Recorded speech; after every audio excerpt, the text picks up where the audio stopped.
home now, what's going to happen in the Senate? Republican senators like Ted Cruz and others are asking everyone to stand with them to do two things: fund the government, but do not fund Obamacare. So what now? Republican senator out of South Carolina, Lindsey Graham, with me now in the studio. Nice to see you in person. Glad to be with you. Yes, sir. You actually have legs. You know? I do, yeah. We see you in the monitor. It's like it's just this guy with a head right there. Apparently I'm short, taller in television than I am in real person. Nice to see you, and thank you for your time. Thanks, what sir. in the world does happen? Well, here's what I think will happen. I think we'll take up the House bill because it's a good bill. I can't imagine filibustering the bill that I like from the House. There will be a vote to take out the defunding of Obamacare.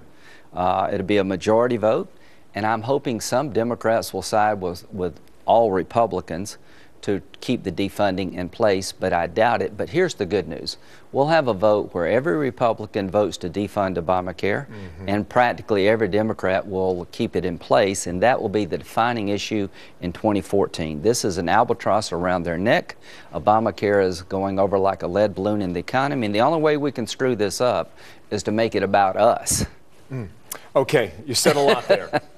How many Democratic votes do you expect in the Senate? I think, if any. I think all of them will rally around keeping Obamacare fully funded. Is that a zero then? Zero, because we spent no money. I think there are 5 votes we could have gotten if we'd really had a strategy to break our Democratic friends and give them an opportunity to join with us to start over in Obamacare. But all the money and the energy has been spent on Republicans. We haven't spent any money trying to pick up 5 Democratic votes.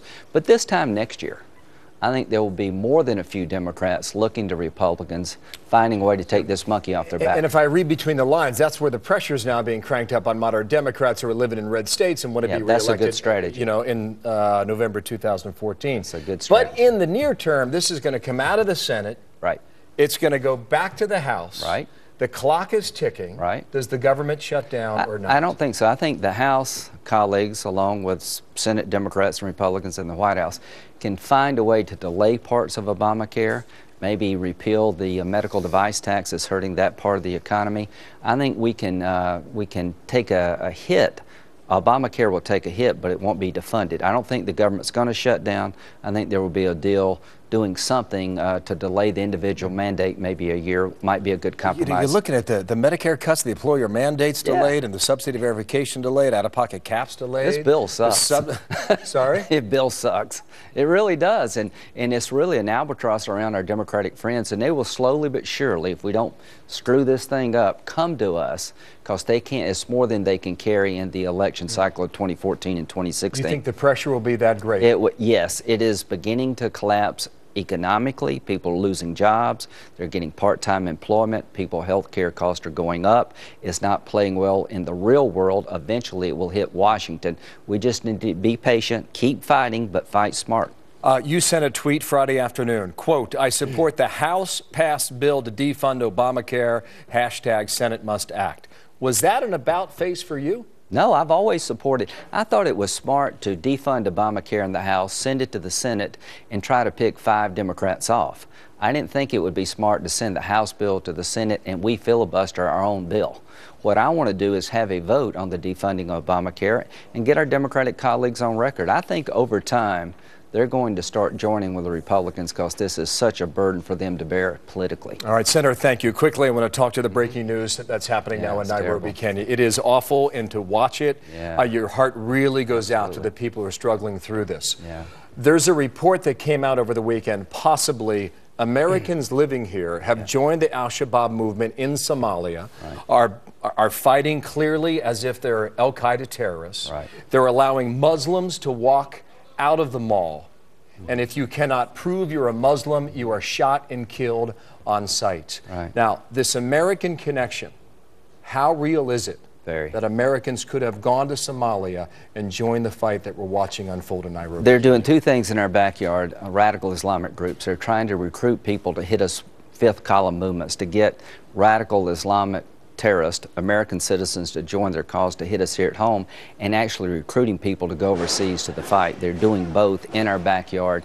There's a perfect storm building for this country to get hit. We've got a weak president, a war-weary public, emboldened enemies, shaky allies, and a dysfunctional Congress.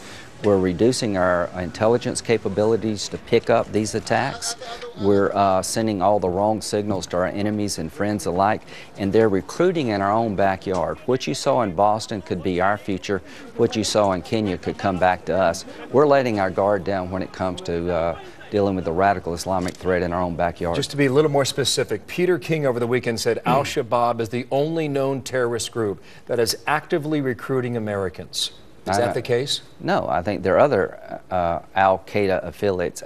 You remember the Times Square bomber? He was trained by the Pakistani Taliban.